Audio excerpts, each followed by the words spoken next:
Slides from the Moose Jaw Museum and Art Gallery. We're located on Treaty 4 territory, the traditional lands of the Blackfoot, Cree, Ojibwe, Saulteaux, Dakota, Nakota, Lakota, and on the homeland of the Métis Nation. We pay our respects to First Nations and Métis ancestors and reaffirm our relationship with one another. We gratefully acknowledge funding from the City of Moose Jaw, Sask Arts, Sask Culture, Saskatchewan Lotteries, Canada Council for the Arts, Canadian Heritage, and the Government of Canada. I'm Vincent Hotelling, the administrative assistant here, and I'm here to welcome you to today's presentation. Dave Wentworth is here to talk to us about Japan. Welcome. Like Vincent was saying, I'm going to talk to you about Japan. Japan's a country I love on a bunch of different levels, and I had a chance to travel there in 2018, so I'll have some pictures from my time over there. So some of you maybe remember meeting me on Zoom when I did some of the travel presentations for the museum and art gallery at that time. But if we're new to each other, my name is Dave Wentworth. And here's a picture of me. Actually, I was joking with some people about how much I love sailing, and that's why I moved to Saskatchewan. But this is actually me on a sail ship here in the Mediterranean.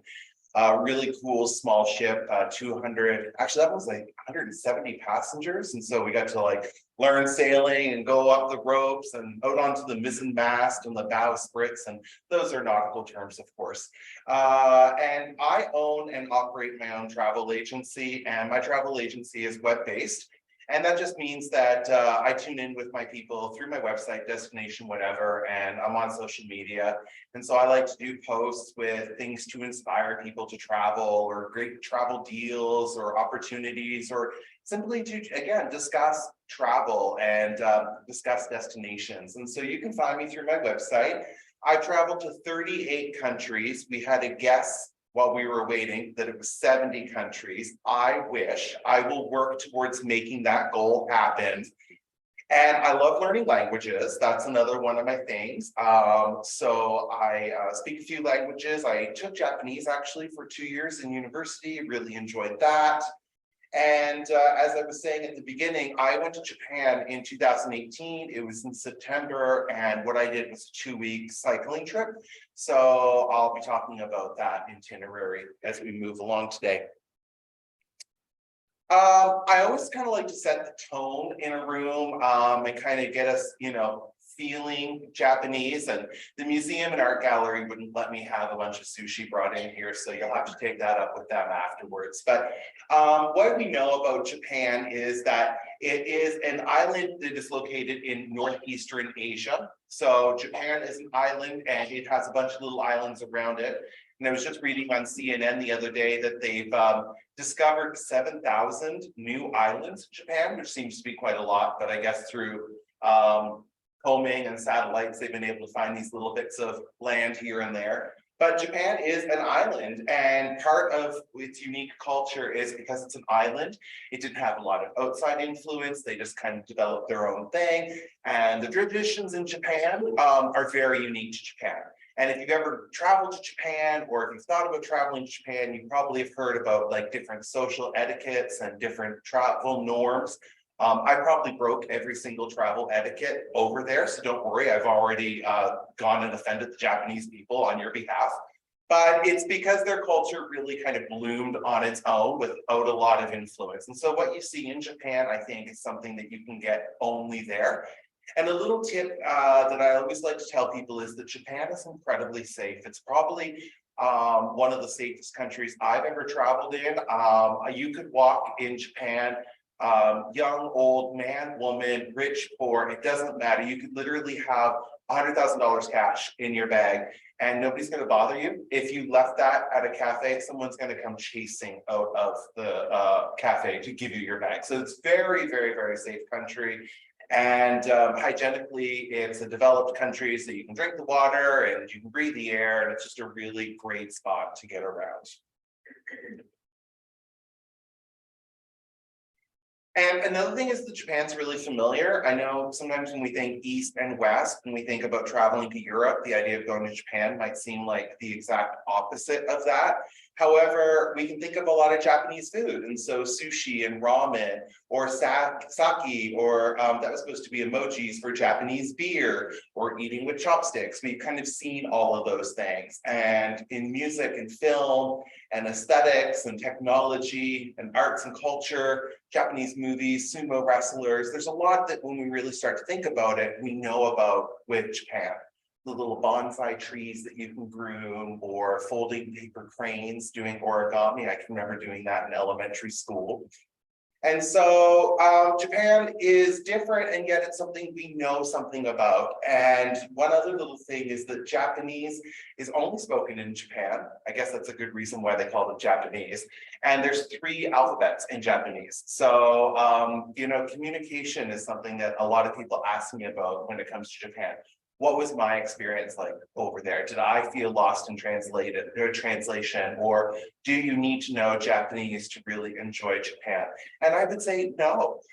So one of the biggest tips that I have for travelers going over is that when I flew to Japan, I had booked what's called pocket Wi-Fi. You can get that online for about $8, $9 a day. You book it a few days before you fly over, and they have it ready for you at the airport. And so I would just turn that on, and it would beam a little Wi-Fi around me. So wherever I went in Japan, I could always use my smartphone to be able to get a Google map and know where I was headed. Or if I wasn't able to communicate for myself, I could use a Google translator or hand my phone to people and they would translate back to me. And so maybe 10, 15, 20 years ago, to travel in Japan might have been a bit more difficult if you didn't have language skills. But with the technology nowadays, and with more and more people learning English and more English signs being installed there with the Tokyo Olympics in 2020, it's easier and easier to get around Japan.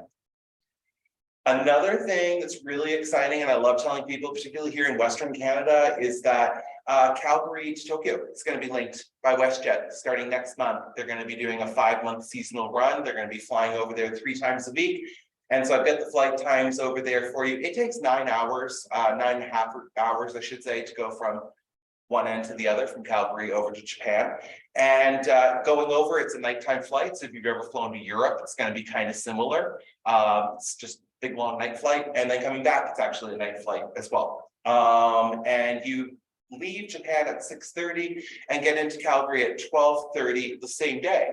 So you're actually going back in time by 6 hours. That's kind of like a fountain of youth by 6 hours to hop on this WestJet flight. So that's really kind of cool. And Japan is 16 hours ahead of mountain time. So it's always the next day.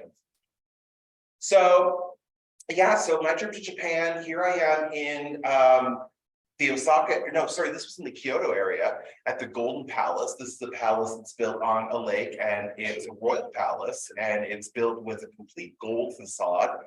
And I was there in September, so you can see not a lot of fall color happening. I think October is the better month. In fact, I know that October is the better month for travel in Japan. Part of my role in running a travel agency, and you know, it's my cross to bear, but I have to go on these international trips from time to time and go and travel the world so I can learn about it. And so my trip to Japan fell in my lap in September. So that's when I had to go. September is the tail end of the typhoon season. You can see there is some gray in the sky. So, you know, if you're thinking what's a great time of year to go to Japan, I think there are 2 months that a traveler should think about. That's October for the fall colors, and then, of course, April for cherry blossoms. Those are going to be starting really soon. In fact, they're already starting down in the southern parts of Japan. So yeah, 500 kilometers is what we covered on our cycling itinerary. I'll show you a map of what we did. And some days were longer than others. Some days we got up to 70 kilometers on the bicycle. Other days would be a little bit lower, 30 kilometers. Not a lot of elevation changes in Japan. Japan does have a mountain range, the Japanese Alps. It goes right down the middle of Japan, just like the way the spine goes down the back. But we were cycling around that. And so flat rice terraces, that sort of landscape is what we were moving along with. And this is the itinerary from the tour operator's website. I did a trip with Intrepid Travel. They're a small group operator that's been going for decades and decades and decades. And the only difference was that when I took the trip, we actually started in Osaka. which is located a little bit to the southwest of Kyoto. And so this is an 11-day depiction that you have on the screen. Ours was a 14-day. We had a few extra days in Osaka. And now they start the tour in Kyoto, which is the cultural capital of Japan. And they do some days of cycling in and out of Kyoto. So going down to Nara or Arashiyama, those were all done as day tours. So we would leave our ryokan in Japan, and a ryokan is a traditional Japanese hotel, kind of like a guest house. And when I say traditional, I mean traditional, people. Like, you're going to be sleeping on a tatami rice mat that's rolled out on the floor. Let me tell you, after biking 70 kilometers a day, I loved laying on a rice mat on the floor. It was so comfortable. It was the stuff of dreams. I'm being sarcastic in case you can't tell. So anyway, so we did that in the Kyoto area. And then we went up, but we actually took a train from Kyoto to Kanazawa. Kanazawa is a really cool city. It's known for gold making and lacquerware. So if you're into those types of Japanese crafts, it's an absolute must. And our bikes were transported for us. And then we got back on the bicycles and we went out this peninsula, which was probably one of the hardest things I've ever done in my life. It was just a lot of cycling day after day after day after day. Real rural part of Japan, and it's the Nova Scotia of Japan, and I was living in Nova Scotia at the time that I went, so that was really cool to fly to the other side of the world to see Nova Scotia again. But anyhow, it really is a cool spot because a lot of Japanese culture is tied to the sea, the fishing, that sort of thing. And then from there, we took the train across the Japanese Alps, so we went through the Alps to Tokyo, and our bikes had been shipped ahead. And so they were ready in Tokyo. And then we had a few days of cycling around the streets of Tokyo. Let me tell you, you would like to make sure you watch both ways before you cross the street in a city of that magnitude. And just keep in mind that Japan drives on the other side of the road. I didn't think about that. So often our tour leader would be like, please look for oncoming traffic. And I look the other way. And then I start pedaling. And then I hear the horns of a Suzuki truck braking to a stop, not to hit me. So anyway, like I said earlier, if there was a rule to break in Japan, I've already broken it. So don't worry about it. You'll have no problems. So when I landed in Japan, actually, I was supposed to fly into Osaka International Airport. There was a flight from Vancouver to Osaka I was supposed to be on. And because my trip was in September at the tail end of the typhoon season, the timing was unfortunate. There was a big typhoon that hit Japan about a week before I was supposed to go. And it closed the Osaka airport. The Osaka airport's actually built on a man-made island out in the ocean. And so the water just basically flooded it. It's now operational. It was operational within a few weeks of that happening. But I actually had to fly into Tokyo and take a bullet train down to Osaka to start my tour. So that's me on the bullet train. And my very first food in Japan was what you see there. It was a big old Japanese beer and chicken cutlet sandwiches. So a lot of food I ate in Japan was on the go food. And what I mean by that is quick and grab it at a train station and eat it in the park or go into grocery stores, or I don't want to say fast food, but I mean, I did go to McDonald's in Japan because we were cycling. We didn't have a lot of time to sit in restaurants for hours and hours and hours and have like a long culinary experience. I know some people travel to Japan just for the cuisine, but I was traveling to Japan for chicken cutlet sandwiches. And oh, I think I just have that was an empty slide. So, and then I got off the train in Japan and, and I've traveled like, I don't know, 25 hours to get here, and I'm finally at my hotel and I'm going on the cycling tour and I see this sign and I honestly have no idea what it says. Anybody speak Japanese here in the house? I just knew I didn't want to be that person. I did not want to be hitting this Japanese lady with my bicycle. And then like I saw more signs about like bicycles and people driving into things. And I thought, okay, great. How is the next 2 weeks going to go? So the first day I had, before the group started, the group meeting was in the evening. I had the day to kill. So I just was buzzing around Osaka. So Osaka is different than Tokyo. Osaka is very much a modern city. It is a business city. It is the city of now, of the future. And so if you're into seeing technology, if you want to see bright lights, I mean, there's plenty of that in Tokyo, but Osaka is the originator of those sorts of concepts. And there's also the Osaka Palace. And then my lunch that day was a grab and go sushi tray. And so these are 880 yen. So that's actually a really easy currency for Canadians. You just kind of cut off you just move the decimal over 2 spaces. So that was about $8.80, about $9 for a tray of 8 pieces of sushi. And that was something, again, I just grabbed that in the train station and just went and ate that, and probably in the gardens of that castle, actually, to tell you the truth. The other building there as well is, it's really cool. That's the Umeya Sky building. And unfortunately that typhoon had closed the observation deck. But if you're in Osaka, you can go up to an observation deck, and I believe it's 43 floors up, and you can get a view over the entire city. And I was hoping to have got up there for a look myself, but again, that darn typhoon had the last word. And then another thing I like about Japan, I loved exploring every city in Japan at day and at night. And in terms of all the destinations I've been to, Japan was one of those ones that every single city seemed to have a different look and feel at night versus daytime. And so this was the exact same area of Osaka, but at night, instead of people being in their office attire and running to the office and being in the 9 to 5 thick of things, you have the leisure audience. You have people coming out for dinner, you have people coming out for drinks, friends socializing. And so there's a whole other dynamic on the ground, and I love watching that. I love the neon signs, and then I love the old world paper lanterns with the Japanese calligraphy painted on them. There's a liquor store here, so if some of you like to drink, nice to know that there's lots of drinks in Japan. And this was a really unusual drink. It is a basil seed lychee flavored drink with like little basil seeds floating in there. Doesn't that sound delicious? Don't you just want one of those right now? But that was a good drink. Sometimes you get a drink in Japan and the can's completely in Japanese, and you're like, okay, is this green tea? Is this beer? I have no idea what I'm about to drink. At least we could tell with that one. This is my first meal in Japan. I ordered all on my own, and I didn't have to use any of my Japanese language skills, because in Japan, a lot of restaurants will have recreated plates. So they make they use like 3D printers and whatnot to make a replication of the dish, and they put them out in windows. And so you can see this meal made in plasticine, but it gives you an idea, and you also eat it actually. And so I was able just to kind of point and nod, and they knew exactly what I wanted. And so this was a dish of tuna on rice with some sweet potato, and there's a miso soup over on the side, and of course, a nice tall cold beer, my favorite.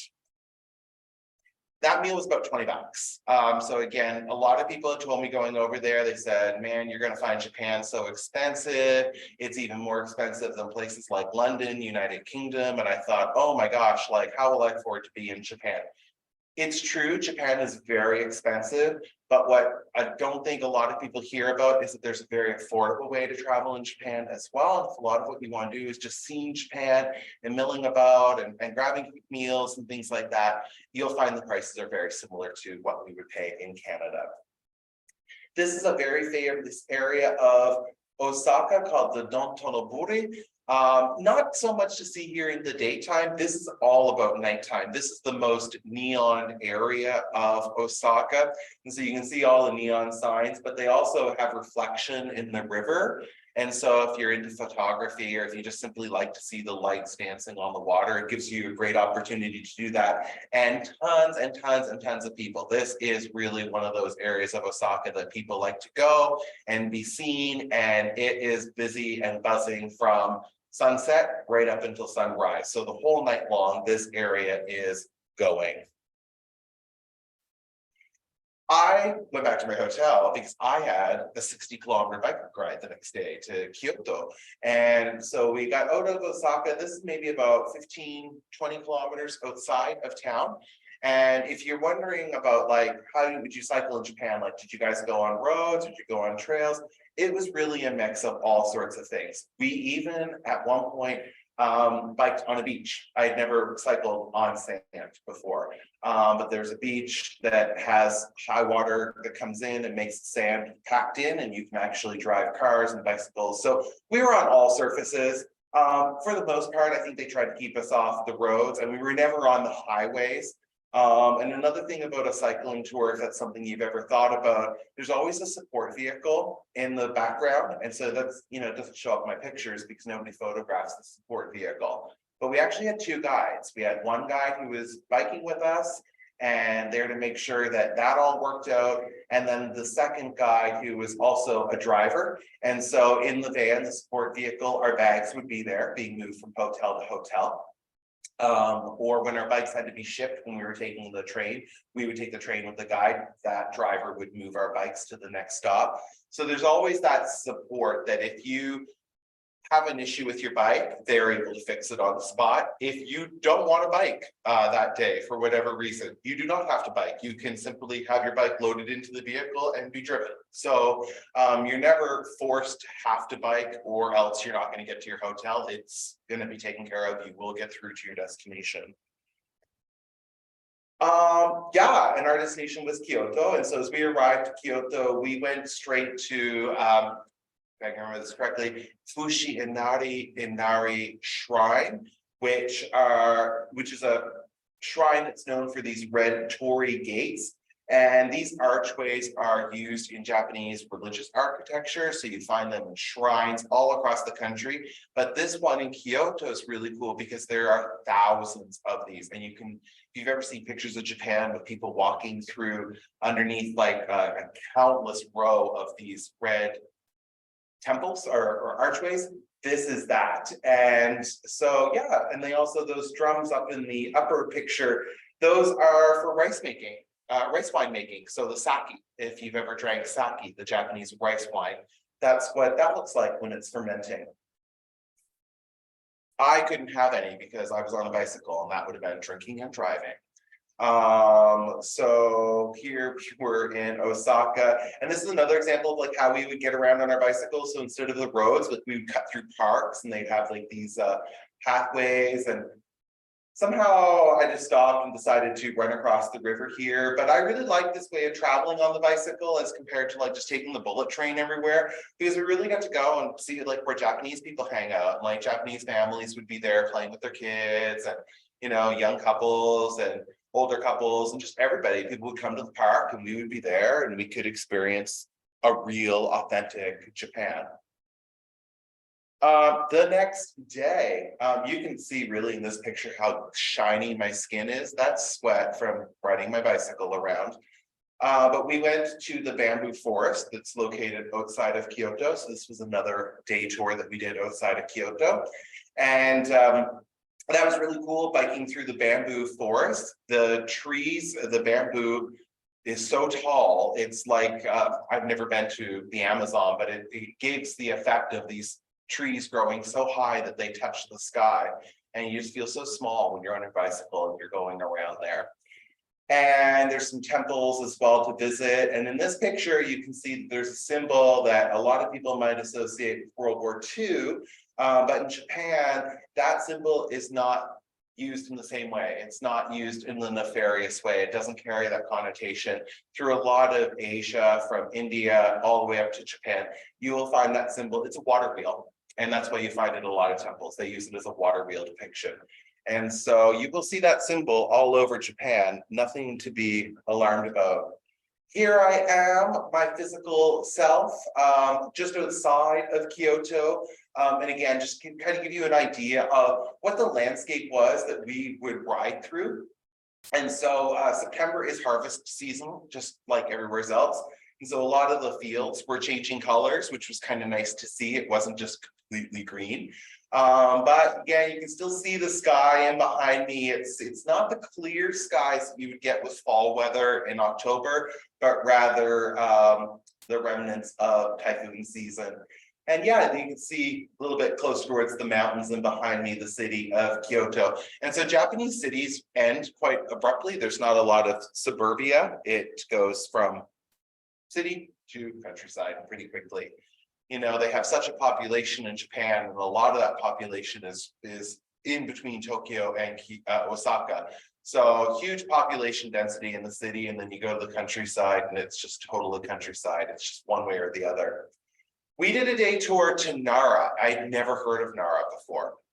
And along my studies of Japanese language and culture And Nara is the first capital of Japan.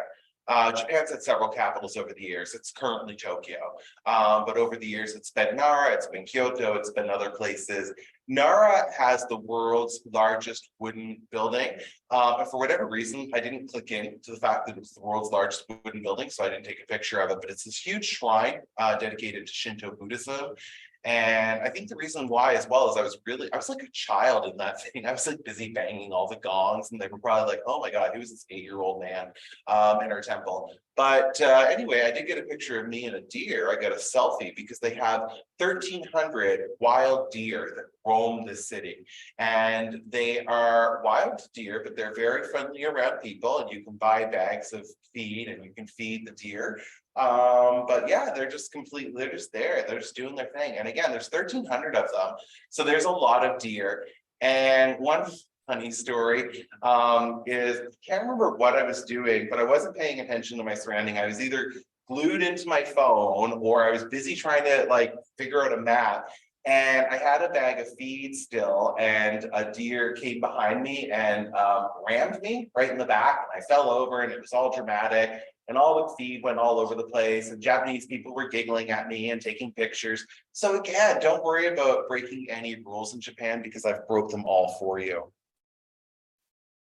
This is cool as well in Kyoto. You may see up in the corner that there's a Starbucks logo here. So of course, all the fast food are all in Japan, and they have their own brands of fast food as well. And so Starbucks is in Japan, and I was frequent at Starbucks. I'm North American. I like a nice big coffee to start my day. So a little thimble of green tea just isn't quite what I'm looking for. And this one was cool because when Starbucks wanted to go to Kyoto, the local government said you can't build a Starbucks like the Starbucks we have up by Town and Country Mall, for example, that you have to respect the architecture. So they actually kept, this is a 1200 from the year 1200 tea house that's all been kept with original furnishings, original wood. So it's almost like going to a museum, but you can also get an Americano there as well. And I think that picture for me as well, I don't know. I guess it's just this idea that Japan is the old and the new brought together in a very unique way that only the Japanese seem to be able to do. Back on the train. So yeah, we took the train to Kanazawa, the gold town. And again, our bicycles were being shipped. I like this picture because up above, you really get an idea of what rural Japan looks like. And so we had 2 weeks of this. And a lot of people ask me, would you do a cycling trip in Japan? Would you recommend a cycling trip? And those are two different questions. I would recommend a cycling trip. Even if you're not a big cycler, it's quite gentle riding. I don't know if I recommend 2 weeks in Japan. In some ways, I feel like it was almost about a week too long, and the scenery was rather repetitive. And there were days where I would think if I was in Europe, maybe today I would have went to a winery and then a market and then a beach and then a river, and I just would have had different things to see. Whereas it was a lot of the same every single day in Japan. And we all get to a point where that can become a little bit tiring. But yeah, anyway, that's what it looks like from the train. And we got a blue sky there that day too. So we're definitely getting past the typhoon weather. Food in Japan, this is probably one of the most expensive food things I bought. And it's probably one of the crappiest pieces of food I ate. It was just a soft serve ice cream, but they wrapped it in silver or gold. And again, this is a gold making town. So I just had to eat a golden ice cream. And anyway, I ate this golden ice cream, and then all the gold went all over my teeth. And so every time I took a picture of myself for the rest of the day, I had like glitters all over. If you've ever crafted with glitter, you know that when you open up a thing of glitter, you're never putting all the glitters back in. Like they'll always be out. That was my teeth because of this golden ice cream. But yeah, that was, again, thinking in terms of prices, 2,000 yen, 20 bucks. So for Canadian travelers in Japan, it's a currency that's easy to work with. Here's the Noto Peninsula, the part that I said reminded me so much of Nova Scotia. What's cool about this picture is that we're looking at the Sea of Japan, which is the body of water that is between Japan and the Koreas, Russia. And so just across the water is North Korea. That will make you sleep well at night. And the towns we were visiting, I don't think they put this in the tourism brochures, but they would get like North Korean refugees occasionally that would like come over on like little boats. And so it was a moment where you stop and think, wow, like we're really close to a country that you hear an awful lot about in the news.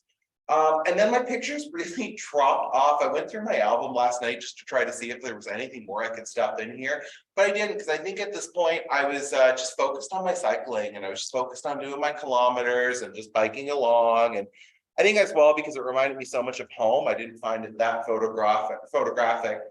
So instead, I'm just going to jump ahead to get to Tokyo, because that's a destination that a lot of people want to go and see. It is the world's most populated city. I know there's a few places that boast that title, so I guess it depends on how you measure it. But Japan's capital, Tokyo, is definitely a world record-breaking population. It is busy. There are a ton of people, but yet I never found that it felt swamped or overwhelmed with people. And so sometimes you see pictures, and I can even remember being a kid growing up, seeing like Japan on TV, and they'd be like shoving people into subway cars and thinking, oh my God, I don't want to be ever stuffed into a Japanese subway car. That was not at all my experience of going around with Tokyo. I think that's something for the history books, those older images. This is a modern city. It is safe. It is easy to travel in. Again, thinking about expenses, there were some people on our tour that spent a lot of money in Tokyo, and they were going to the Michelin-starred restaurants, and they were, just living their finest lives in Tokyo, and they were paying a small fortune to do that. And for myself, I would take the subway from where we were staying. Our hotel was in the Uneo area, and I would just look at the map and I'd say, oh, okay, this looks like a cool area of Tokyo. And I would just take the subway there, and it would be just as easy taking the subway in any other European city. Cost me like $1, and I would just like walk around. And Japan's also notorious for convenience stores. I know Moose Jaw is quite notorious, but Japan's notorious as well. And convenience stores are everywhere in Japan. 7-Eleven's a really popular brand, and then they have a few other brands. Circle K, they also have that over there. And you will go to convenience stores because they're convenient, and you'll be looking for things. So like I would just pop in and get a bottle of water, a bottle of juice, or some snacks. There are even some days I'd get dinners at the 7-Eleven. It's better than the 7-Eleven here. They really just take it to a whole nother level, and they're abundant. They're all over the place. The only time shopping in a convenience store in Japan just really drove me nuts is I wanted to buy a banana one morning. And I don't know about you guys, but like I think bananas are good to go on their own. And the bananas were broken apart individually, wrapped in plastic, and then when I went to go buy it, they put it into another plastic bag. I thought, wow, that's a lot of plastic for I don't care what your views are about the environment. I don't think bananas need to be wrapped up 3 or 4 times. But anyway, that's just how I got around Japan. And if you travel Japan, that may be what your experience looks like. And another thing about Japan that I'm reminded of, there's no trash bins in Japan, and yet it's immaculately clean. Like you could eat off the street if you wanted to in Japan. It's that clean. And yet there's no trash bins. And even to this day, I still wonder, like, how do you manage it? Because I'd be eating that banana and then putting the banana peel back in my bag and waiting until I get to the hotel and getting rid of it. So there's just not a lot of litter bins in Japan. And another thing that I'm thinking about as well that I like to tell travelers is Japan has a smoking culture. And so, I know the French are stereotypically big smokers, and if you've ever been to Greece, they love to smoke there. But Japanese are one of the world's biggest consumers of cigarettes and tobacco products, and like everybody smokes. And yet there's no ashtrays, and you never see a butt on the street. So, that's something you'll see in Japan. A lot of smoking, but not a lot of litter.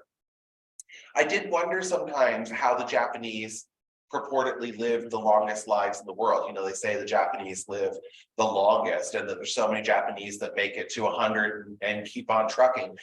sometimes I would wonder because I saw a lot of stressed out employees in Japan. I saw a lot of fast food, saw a lot of salt, and I saw a lot of cigarettes and quite a bit of drinking. But hey, it must be the formula of making it to 100. So go have a cigarette if you want to live a long time, I guess. This is a cat cafe, so it's just like one of my little corny adventures that I'd get to in Tokyo. I found a cat cafe. I went in, I had coffee with the cats. That was a lot of fun. And this is one of my final shots. And it was, again, I'm not a night owl. Here in Moose Jaw, I'm hitting the hay, 10:30 is a good time for me. But in Tokyo, I would take a nap, to be honest, so that I'd have some energy to go out at night. Because again, it's a safe city, it goes all night long. And I just really love exploring the city in its daytime dimensions, but as well, its nighttime dimensions. And so this is a photo from some street art, some graffiti. So this is a store that has one of those shutters that comes down the storefront at night. And they had put painting here of a geisha woman. And yeah, it's me, I just love that sort of stuff. I love urban things, graffitis, things like that. I can find the beauty in that. There's a Japanese concept called wabi-sabi, and it means finding the beautiful in an imperfection. So maybe you have a crack in your wall or a bowl that's been chipped, and rather than discarding it, it's about finding the beauty in what makes it unique. So I don't know if the name Lisa Veer rings a bell for some of you here in Moose Jaw. I feel a lot of people know Lisa. She's a retired educator from Central. She taught French immersion and photography. And I met Lisa about a year or two ago when I first came to Moose Jaw. We're both German speakers, and that's what had brought us together. And anyway, so when travel started getting going, I had talked to Lisa and said, it'd be really great if you could, take your ability to help people with photography and combine it with a travel experience. And she thought that was a really good idea too, because I don't know about you, but there's definitely been times where I've gone to take a picture and it didn't really line up the way I wanted it to go. And that happens sometimes when I'm traveling and then I come home and I want to show people my vacation pictures, and some of them are great and some of them could have been better. So in that spirit of just kind of trying to have great things to take pictures of and have somebody to help us take the best pictures, Lisa and I put together a quick tour that is going to be 1 week in Japan from the 21st to the 28th. It's synchronized with the WestJet flights, so it's really easy for people to go from Western Canada. I'm not here to turn this into a sales presentation, but I gave you the card, so if you do have interest, you can scan the QR code and get the full nitty-gritty on our website. But that's what we're doing in a week.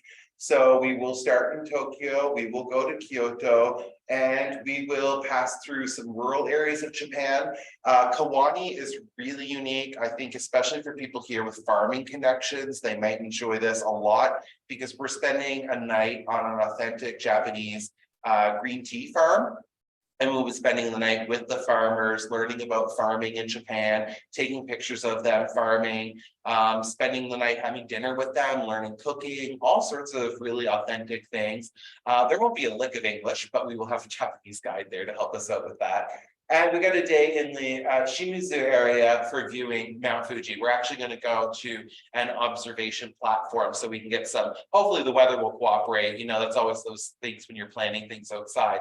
But we have all the right steps to make some really good photos of Mount Fuji happen.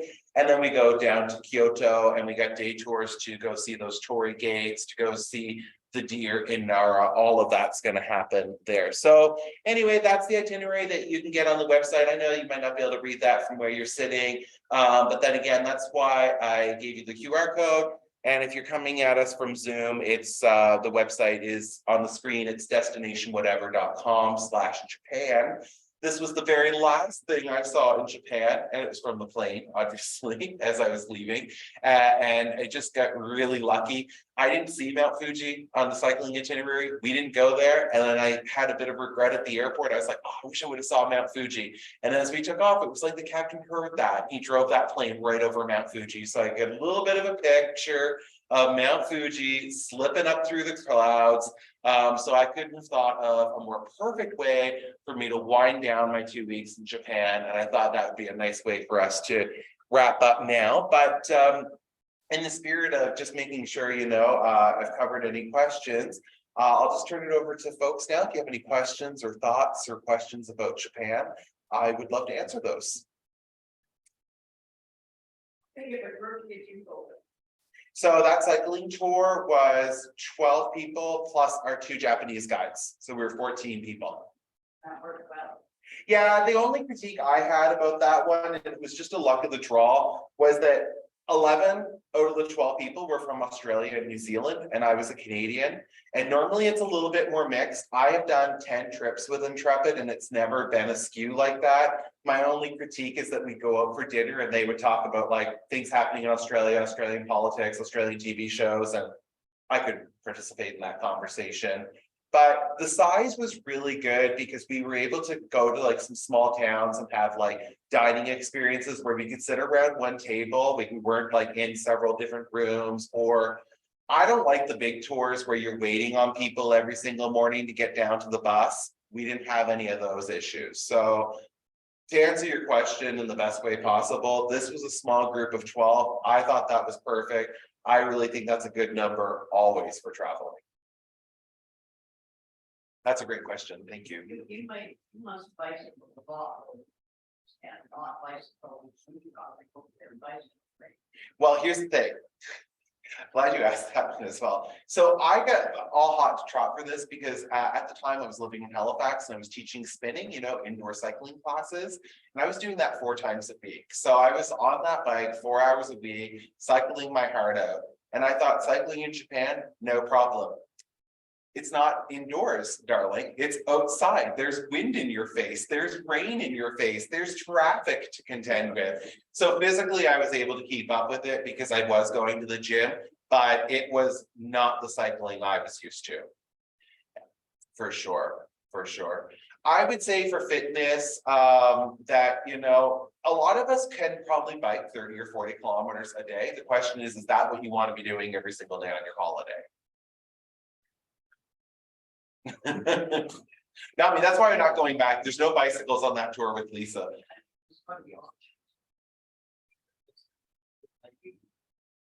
Totally. And that trip that we're doing in October, that's a classic sightseeing. That's 1 week in Japan. And I know some people might think, it's a long way to go for 1 week. We've really created a whistle stop of all the highlights, like old capital, new capital, Mount Fuji, rural Japan.